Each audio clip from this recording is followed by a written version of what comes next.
Vamos a hacer primero una exposición, ¿sí? Siendo fiel al... Han habido como dos ideas que han ido circulando y que las hemos dejado circular sobre lo que vamos a charlar, ¿sí? Hay un afiche que, si ustedes se fijan, dice análisis de la ley Thomas. Esperen que estoy aceptando acá. Análisis de la ley Thomas. Y hay un mensaje que dice, como título, que entiendo que los gráficos, los que hacen diseño, siempre tratan de resumir, ¿no? Y bueno, y ahí tiene sus ventajas y sus desventajas resumir. Decía, objetivos y consecuencias del proyecto educativo de Suárez y Thomas. ¿Por qué? Porque lo que nos parecía interesante, más allá del análisis de la ley, de lo cual venimos hablando ya hace un tiempo, hemos hecho un caravanazo exitoso, provincial, después ha habido réplicas en los departamentos, bueno, han habido diferentes situaciones de lucha contra esta ley. Entonces lo que nos parecía importante, sobre todo los sectores que estamos trabajando en educación, ya sea desde el claustro estudiantil, que hay estudiantes aquí, desde el claustro docente, ¿sí?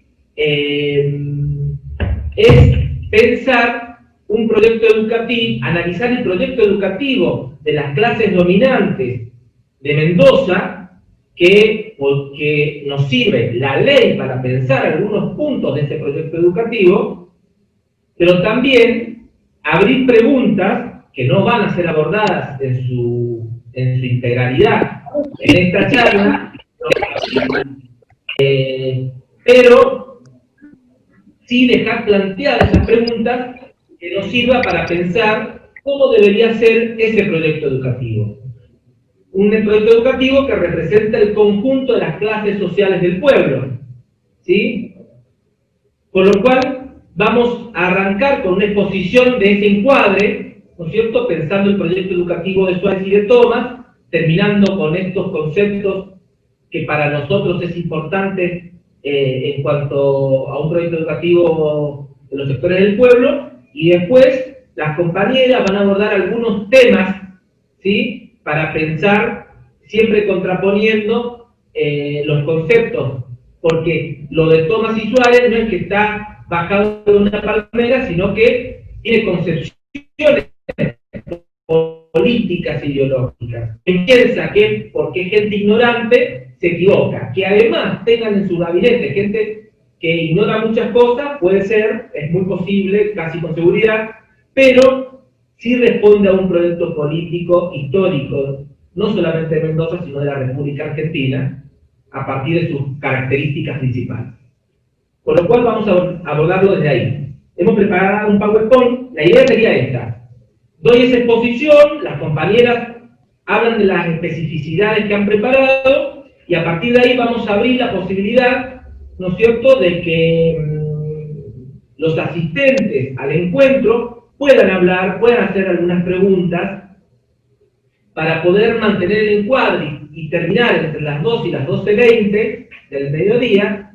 Vamos a limitar el uso de la palabra de antemano,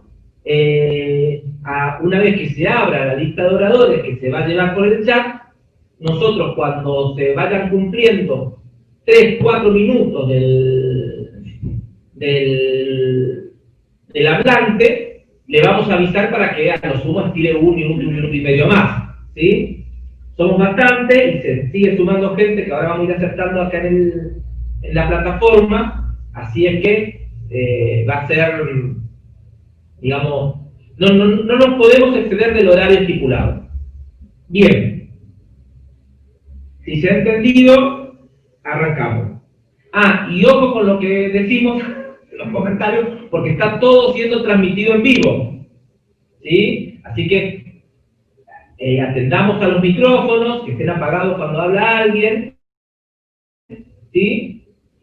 Y ese tipo de cuestiones, porque no es solamente para nosotros, sino que hay gente viéndolo en vivo en este momento a través del canal, a lo que ya le pido a todos los que están en la reunión, que al canal de la agrupación, les pido por favor que se suscriban. Estamos avanzando con muchos suscriptores y va a estar ahí, y desde el canal de la agrupación se está transmitiendo en vivo, además se está transmitiendo desde el Facebook personal de los que estamos integrando acá a la mesa y desde la CEPA también. Bueno, hemos convocado para este encuentro a Francisca Staipi, la Paquita, secretaria general del gremio docente de la universidad, miembro de la Corriente Nacional Protagonismo y Lucha, que es la corriente que dirige también la Conado Histórica. Así es que está ella aquí presente en la mesa, compañero. Y está la GES, Neila, ¿no es cierto?, coordinadora de la CEPA, también, porque es importante que empecemos a, todos nosotros que trabajamos en la docencia, hay una parte, en las escuelas, hay una parte que es fundamental para el trabajo del proyecto educativo, que es la unidad entre los trabajadores y el movimiento estudiantil. Así que no nos puede ser ajeno el movimiento estudiantil en el evento.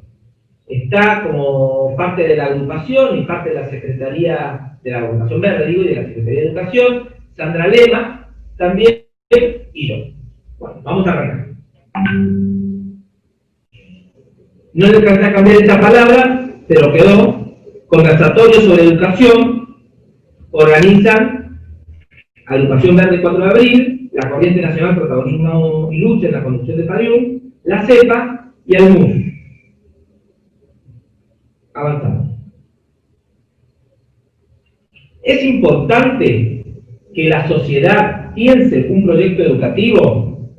Ahí he remarcado la palabra sociedad y he puesto, ¿no es cierto?, ¿qué es para nosotros la sociedad educativa? Son las comunidades integradas por los trabajadores de la educación, por las madres, padres y o tutores, por los estudiantes, por algo muy importante para nosotros, que son los vecinos también de la escuela, ¿no? Toda la comunidad que integra el ámbito escolar.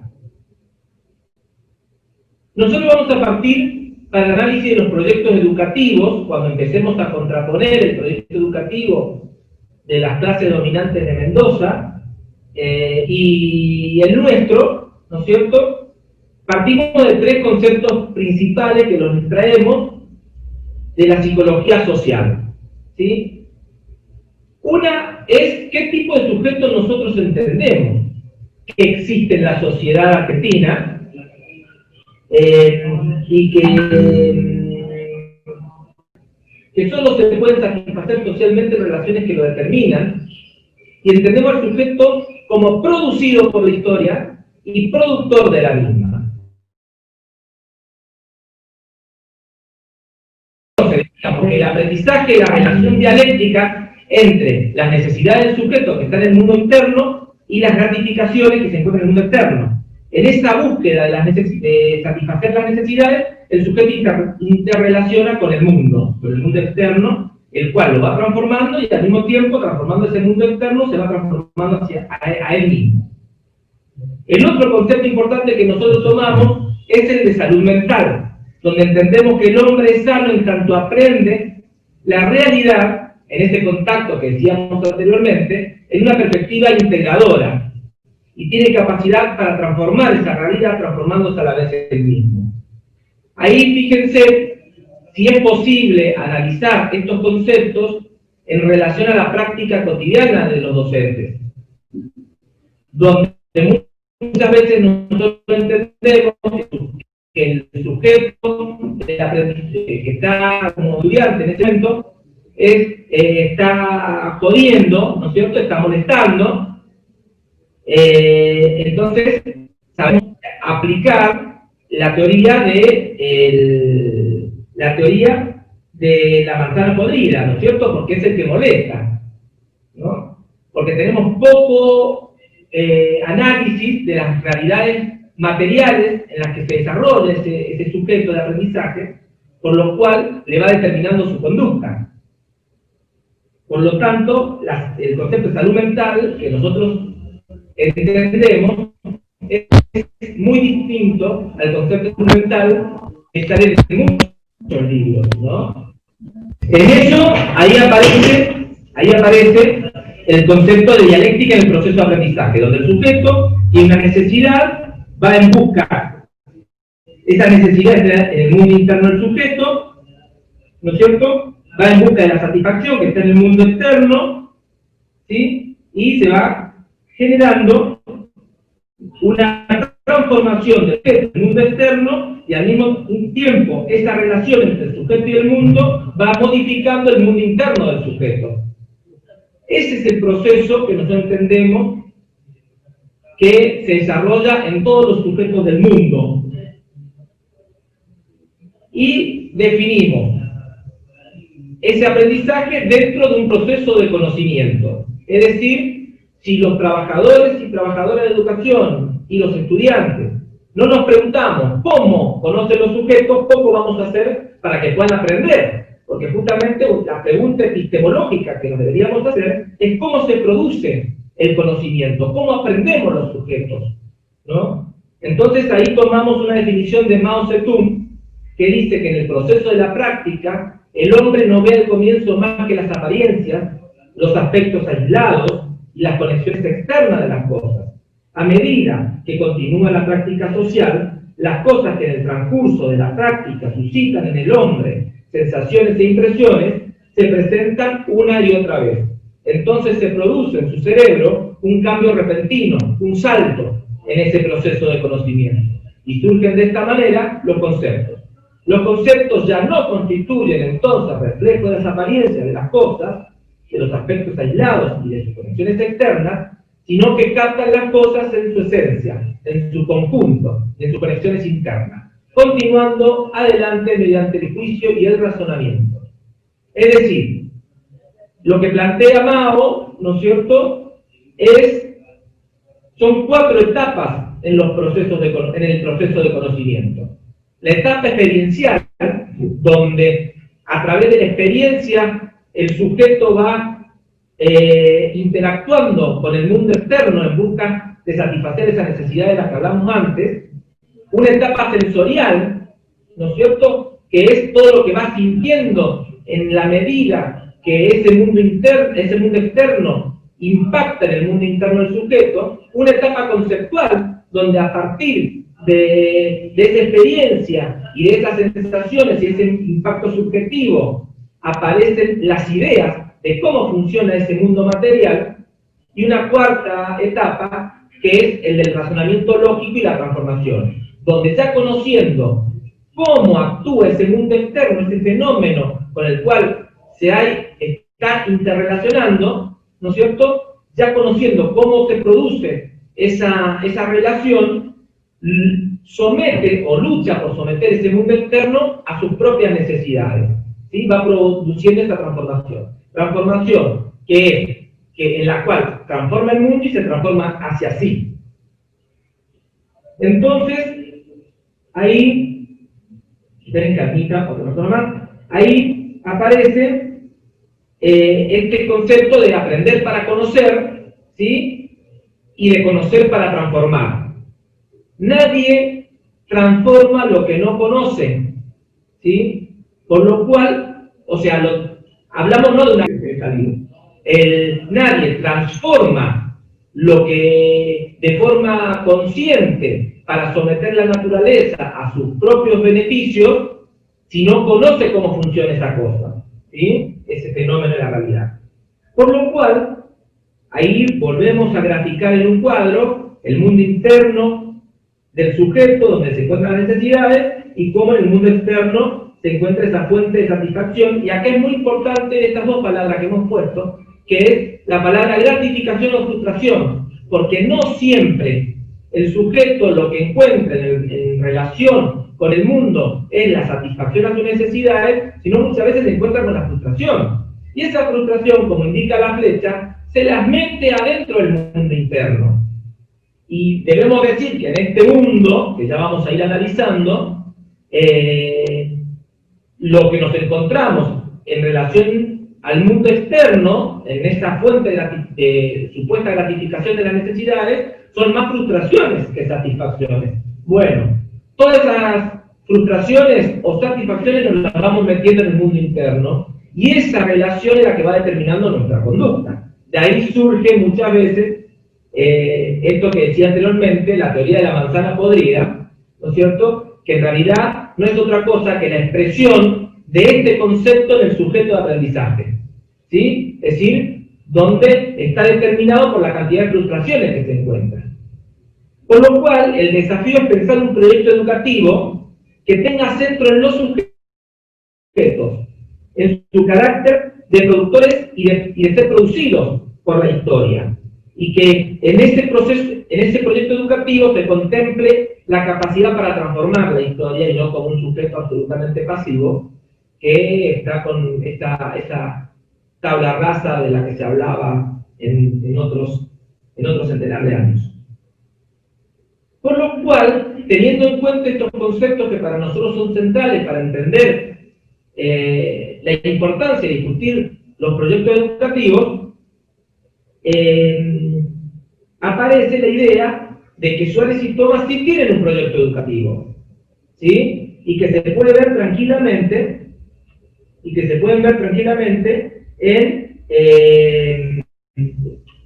en la propuesta de ley que ellos han impulsado. Entonces, por ejemplo, sin ir más lejos, lo encontramos en el capítulo 1, en el artículo 7 del inciso F, por ejemplo, que dice: el Estado provincial es el principal responsable de fijar las políticas educativas, ¿sí? Y de supervisar la educación sobre la base de los principios de justicia, calidad, equidad, eficiencia y participación. Ahí hemos tomado dos palabras que para nosotros son terribles desde el punto de vista de la política y también desde el punto de vista de la praxis y de la teoría. Pero hay otra palabra que la vamos a tomar más adelante, que es la palabra equidad, ¿sí? Y la vamos a contraponer al concepto de igualdad. Pero en esta cita aparece la palabra principal, donde nosotros entendemos que el Estado no debe ser el principal garante de la educación pública, sino el único, ¿sí? Para no abrir la posibilidad de la injerencia de entidades privadas en lo que determina la educación pública. Y después aparece el concepto de eficiencia, concepto mercantilista. ¿Cómo se va a medir esa eficiencia? ¿Qué consecuencia habría para quien supuestamente no es eficiente? Ya sea el estudiante o el docente. En el capítulo 1, en el artículo 7, pero esta vez en el inciso I, aparece: el Estado reconoce la libertad de las personas, asociaciones y municipios de crear y gestionar instituciones educativas ajustadas a los principios de esta ley.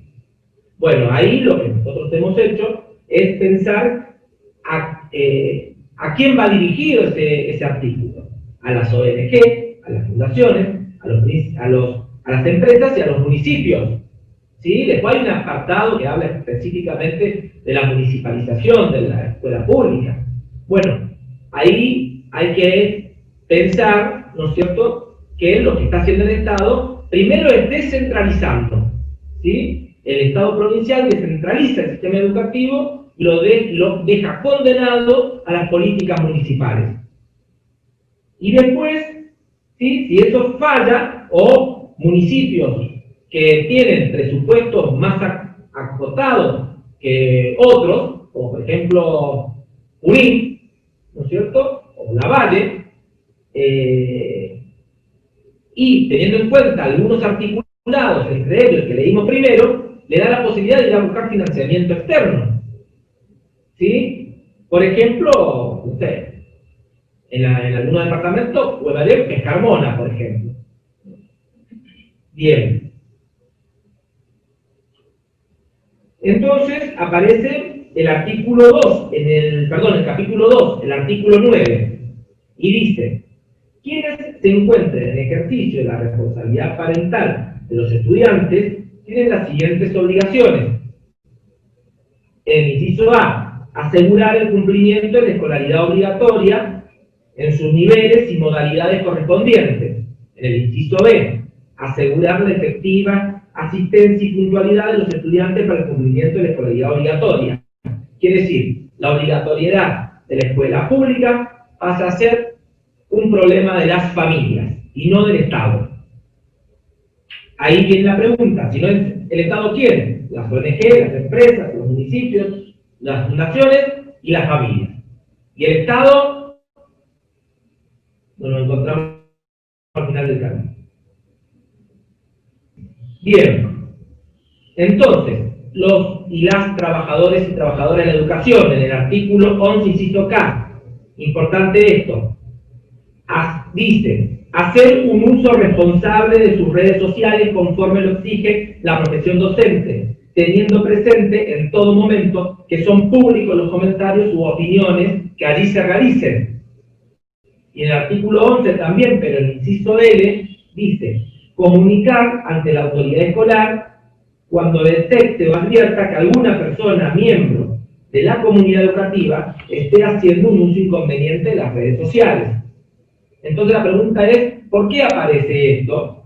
Que tiene como un carácter bastante policíaco, ¿sí? Donde no solo te abre la posibilidad a que te investiguen tus propias redes sociales, sino que también te pone a vos, como trabajador de la educación, ¿no es cierto?, a pensar en una red de denuncia hacia las comunidades escolares, si esto pasase.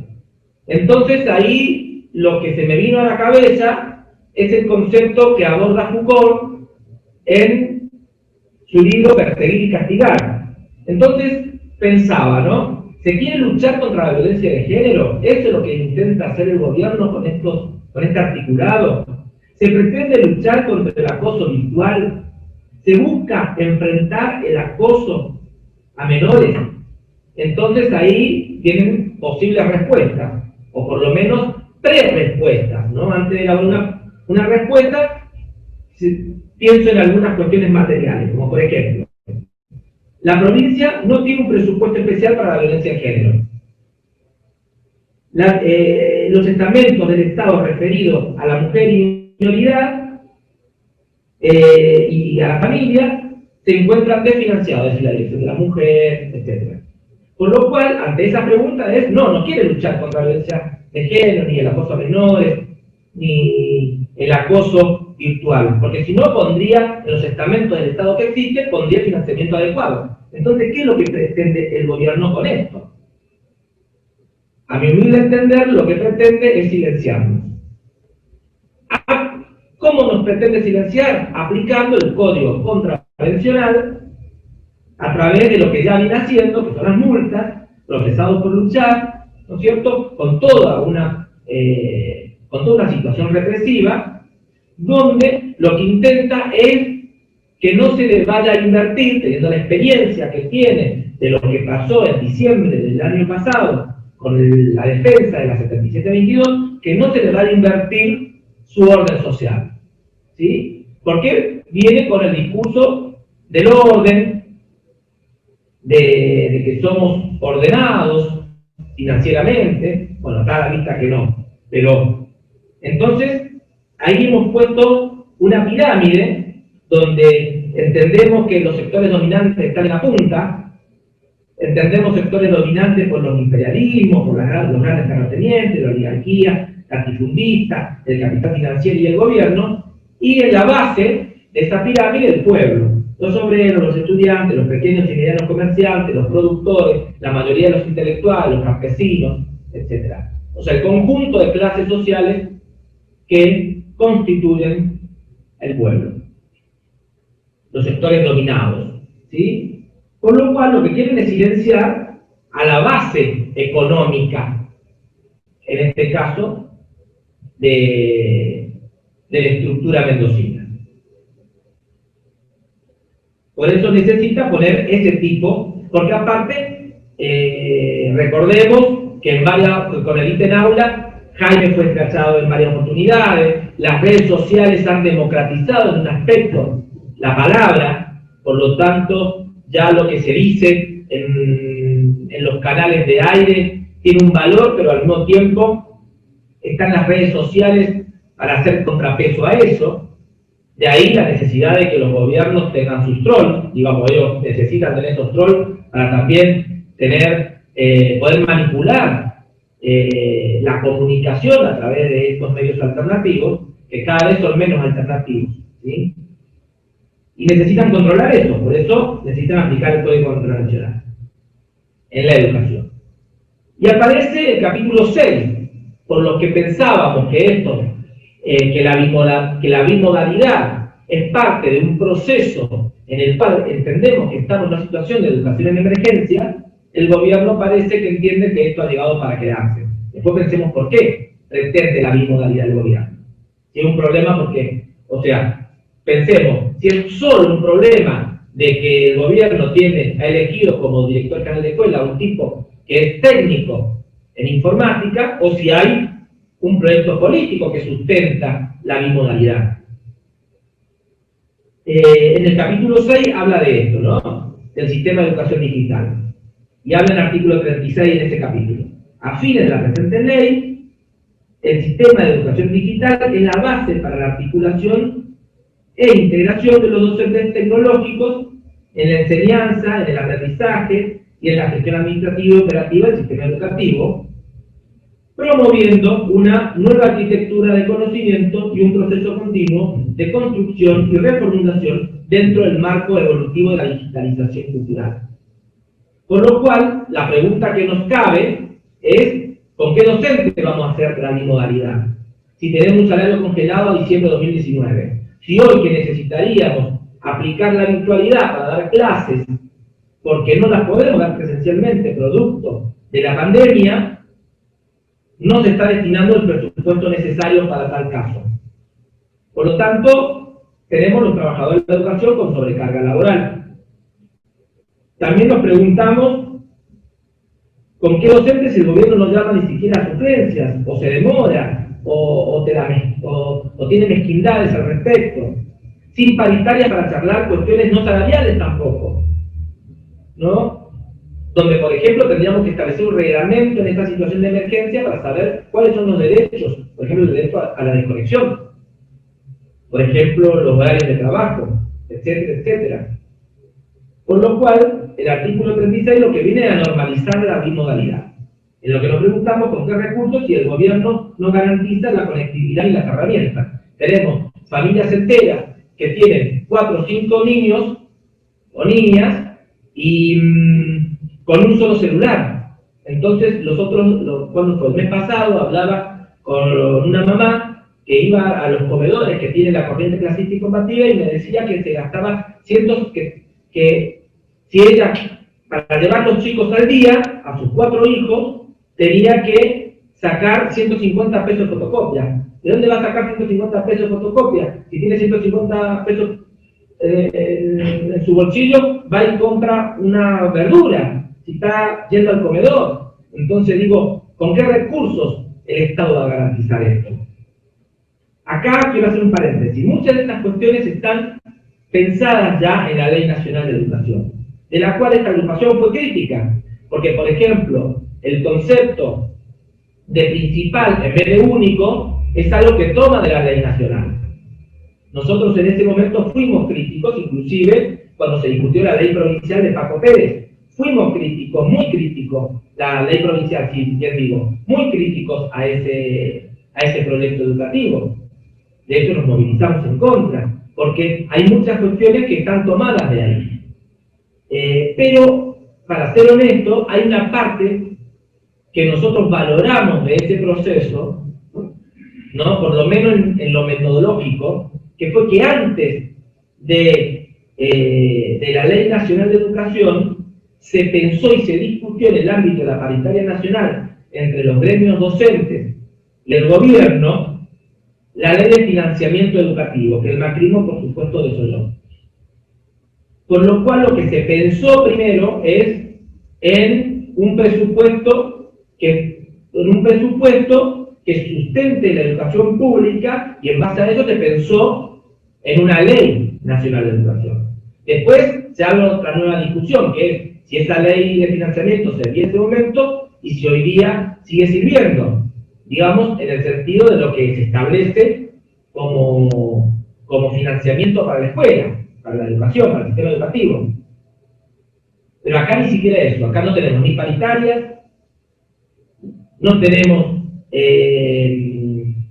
paritarias, no tenemos ley de financiamiento educativo provincial, y tenemos esta ley que habla de un montón de cosas que son peligrosas, y al mismo tiempo nos habla de una educación que no sé con qué recursos se va a sostener.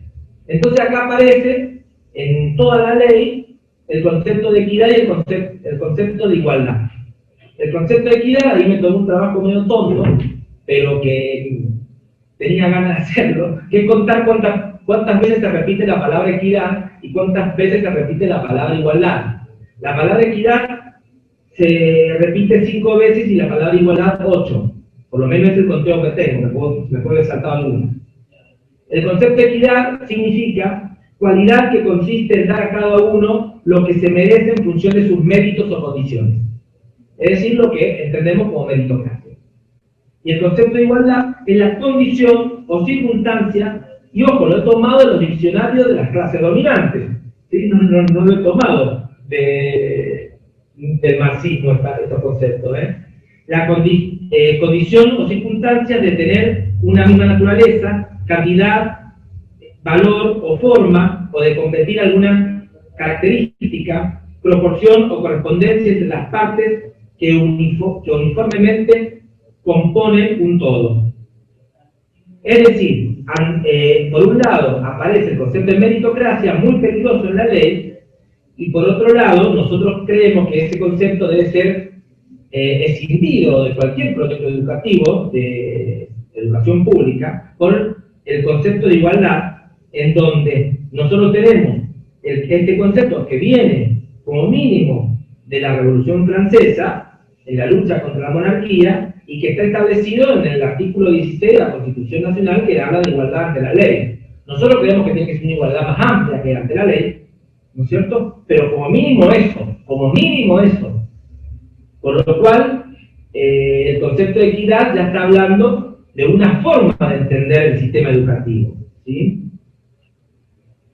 Entonces, nosotros encontramos una semejanza con 2 momentos históricos. Seguramente me he quedado corto con esto, pero entendemos que hay 2 momentos históricos que a nosotros nos hacen pensar este proyecto educativo de Suárez y de Thomas, ¿no?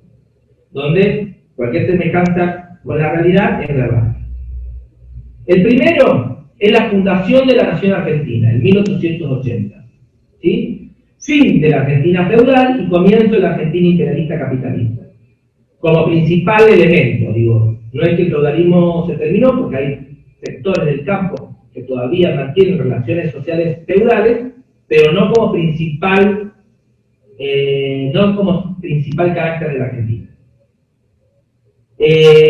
Tenemos en 1880 la conformación de la nación, donde existe este choque de intereses entre los diferentes grupos monopólicos y sectores del capital financiero y entre los países imperialistas. Digo, hay una disputa por quién se va a quedar con la Argentina, ¿sí? Comienzan a operar con fuerza las contradicciones imperialistas, se genera y consolida la contradicción principal que llega hasta nuestros días, que es por un lado el conjunto de clases explotadas y oprimidas, lo que veíamos nosotros en el vértice del orden social, y en la base económica, el conjunto de las clases explotadas y opresoras. Y ahí vuelvo a repetir quiénes son el conjunto de las clases explotadas y quiénes son el conjunto de las clases explotadoras, ¿no? En el interno, miles de hectáreas habían sido ganadas a los indios. Buenos Aires se transforma en el centro de la política nacional, principalmente por la existencia del puerto y su relación con los mares y su vínculo directo, ¿no es cierto?, en cuanto a lo geopolítico con Europa. se consolida de esta manera el sistema del capitalismo imperialista en Argentina, partiendo de esta disputa interimperialista. Quiere decir que mientras Europa ya llevaba años de capitalismo, nosotros abandonamos el feudalismo para meternos directamente en la etapa más feroz del capitalismo, que es la etapa del imperialismo. Nosotros no conocimos, por ejemplo, las revoluciones burguesas, las revoluciones del capitalismo, ¿sí? No conocimos esa etapa, pasamos directamente a la etapa más feroz. En lo externo aparece este auge del capitalismo en Europa, era lo que decía, del capitalismo monopolista, ¿no? Donde ese capitalismo que se había extendido empieza a concentrarse en pocas manos y empieza la demanda de Argentina de materias primas y alimentos y empieza el éxodo europeo. Producto de esta monopolización y de la pobreza que se va generando en Europa, empieza el éxodo europeo hacia la Argentina. Entonces ahí pongo algunas cuestiones, aparece la forestal, se realiza la forestal en el norte santafesino, se instala un banco alemán, otro francés, un español y un italiano, ¿sí? Es decir, se privatiza, el imperialismo empieza a actuar en nuestra banca, se vendió el ferrocarril andino a los ingleses, en el 83 aparece la convertibilidad para los que pensábamos que era de 1980 en adelante, ¿no? No, miren, ahí me he equivocado en la fecha, era al revés, 1893, donde había bimetallismo, oro y plata, y la devaluación del oro produce una caída de los salarios, porque los salarios se cobraban en esa moneda. Empréstitos y deuda externa a Inglaterra y otros países europeos, es decir, se empieza a consolidar en 1880 lo que conocemos como Argentina dependiente. Digamos, y ese proyecto de dependencia económico tiene un proyecto político, tiene un proyecto educativo. La educación de Julio Argentino Roca.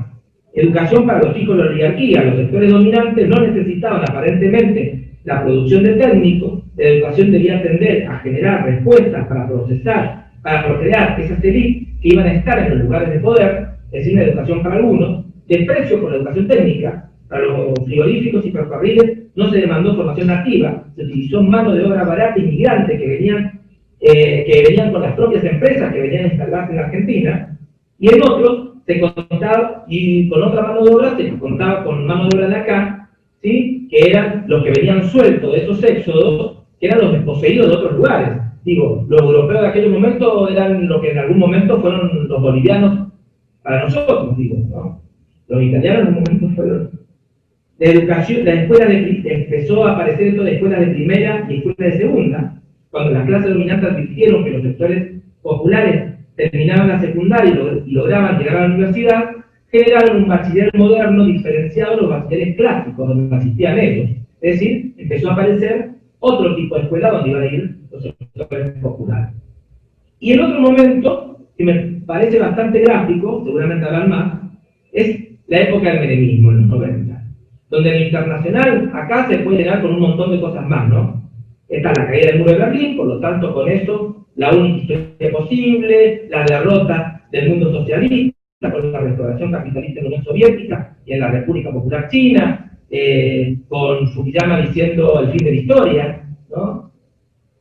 Que era la historia mirando Occidente y específicamente Estados Unidos. Aparece esta idea fuerte de la nueva potencia imperialista, que ya venía de antes, ¿no? Pero que empieza esto no es que aparece en los 90, pero sí aparece la idea de que esto pasó y que se empieza a profundizar. Como nueva potencia imperialista de la Unión Soviética, que había invadido Checoslovaquia y empieza a disputar en el bloque imperialista con Estados Unidos, que en ese momento era la principal potencia imperialista del mundo económica y militarmente. Y en lo nacional, las relaciones carnales con Estados Unidos, ustedes recordarán, la deuda externa, principalmente con el Fondo Monetario, las privatizaciones de las principales empresas argentinas, Ferrocarriles, la banca, la ANSES, ¿se acuerdan? La FJP, las energéticas, los servicios, la desocupación de los 2 dígitos, la convertibilidad otra vez, devaluaciones, caída de los salarios, política contra los derechos humanos, venta de tierras fiscales, bueno, se pone en rojo nuevamente el carácter de y Menem también tiene su proyecto educativo. La ley de educación superior, la ley federal de educación, aparece la CONEAU para acreditar cuáles son realmente las carreras que importan a la sociedad, otra vez carreras de primera, carreras de segunda. Aparece la provincialización del sistema educativo, quiere decir que nosotros teníamos un salario único nacional, teníamos escuelas nacionales, que todas fueron condenadas a los presupuestos provinciales cuando el Estado Nacional se deslinda del sistema educativo. A nadie le cabe duda que una escuela de Jujuy no tiene el mismo presupuesto que una escuela de Cava, por ejemplo. Y de esta manera se perpetúa la desigualdad, las escuelas quedan condenadas a los presupuestos provinciales. Algunos detractores de este proyecto de dependencia, porque no todo fue malo, digo, gente que fue pensando que fue entendiendo otra manera de ver la realidad y de influir en ella. Manuel Belgrano, que tuvo una vida de 1770 a 1820, ¿no? Cuando estuvo al frente del consulado escribió sus memorias en 1796, en el cual hizo una serie de postulados acerca de las necesidades de una educación con eje en la agricultura y la enseñanza y aprendizaje del oficio, ¿sí? Y decía en esas memorias: estas escuelas deben ponerse con distinción de barrios, deben promoverse en todas las ciudades, villas y lugares que estén sujetas a nuestra jurisdicción, comisionando para ello a los diputados, es decir, que paguen un impuesto especial a los diputados para el sostenimiento de la escuela pública, ¿sí? Por lo tanto, aborda lo público y estatal. No quería dejar en estos momentos, no entendamos el momento en que Belgrano lo está diciendo. En lo personal creo que es uno de los grandes próceres argentinos, pero no puedo dejar de decir que Belgrano tenía un origen católico, por lo tanto ni se hablaba en ese momento de laicidad. Belgrano promovía una educación confesional en este sentido. También es importante decir que si bien impulsaba la educación para las niñas, agregaban la necesidad que aprendieran oficios vinculados a los quehaceres del hogar. Bueno, digo, eran características de la época, pero lo tenía que decir. Mariano Moreno, 1778-1811, ¿sí? El sujeto como protagonista de los cambios, y decía: si los pueblos no se ilustran, si cada hombre no conoce lo que vale, lo que puede y lo que debe, nuevas ilusiones sucederán a las antiguas, y después de vacilar algún tiempo entre mil incertidumbres, será tal vez nuestra suerte mudar de tirano, pero no vamos a destruir de esta manera la tiranía, ¿sí? Belgrano también abordaba el tema de la gratuidad, ¿sí? Ahí lo pueden leer. Y Mariano Moreno fundó la Biblioteca Pública de Buenos Aires, ¿sí? Ahí está, le doy un momentito ahí para que lo vean.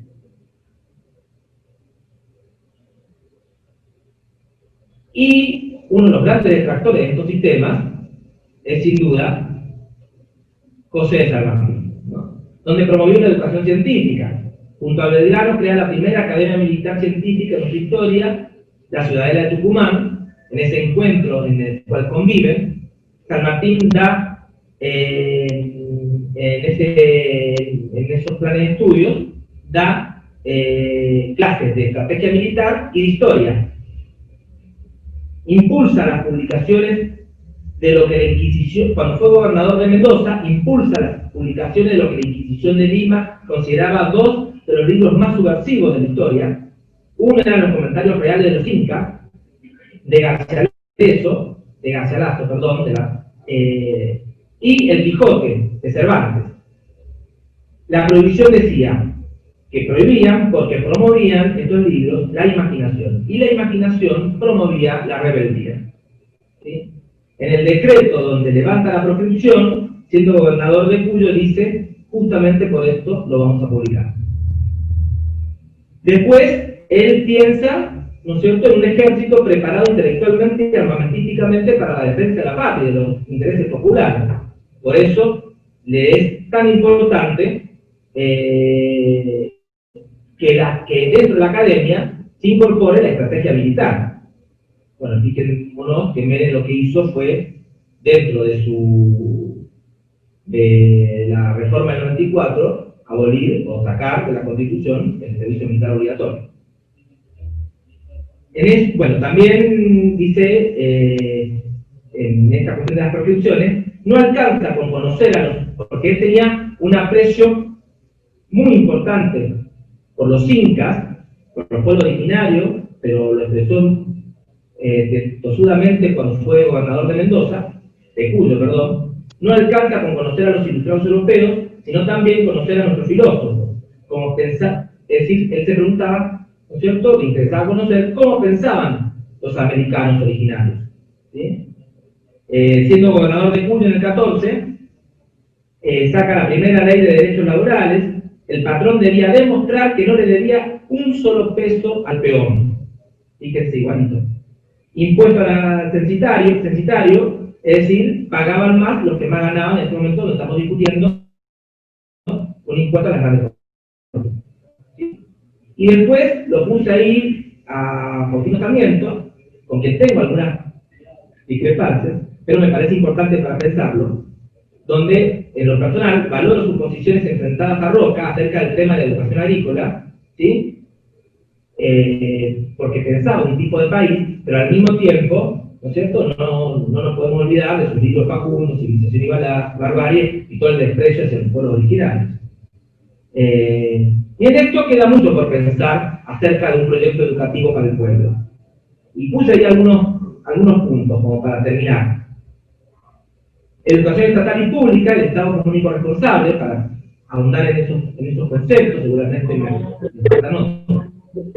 educación gratuita y obligatoria, con un presupuesto que dé respuesta a infraestructura, herramientas y recursos necesarios para una educación de calidad. Educación no sexista y con perspectiva de género como eje central para un sistema educativo igualitario. Educación laica como un derecho. Educación bilingüe o arte, como parte de la cultura popular. Todos los que trabajamos en el desierto de la Valle conocemos de esto. Educación científica con centro en un sujeto protagonista. Una educación científica que nos permita conocer para transformar. Y educación con trabajadores y trabajadoras con salarios que cubran los costos de vida, ¿sí? Y ahí se me ocurrió una pregunta en esta cuestión de que la propuesta siempre de la clase dominante es diseminar, esparcir, y que nuestro gran esfuerzo como pueblo es tratar de concentrar, es tratar de unir, ¿no? Esto de que si podremos volver a nacionalizar el sistema educativo, ¿no es cierto?, generando una paritaria única, generando mejores condiciones y menores desigualdades.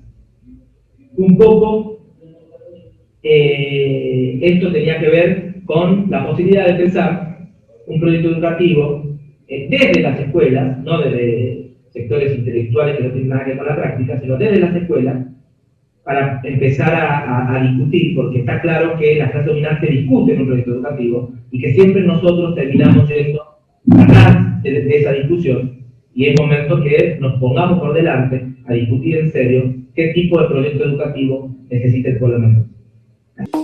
Agrupación Verde, 4 de abril. Trabajadores y trabajadoras de la educación de Mendoza, azul y blanca nacional.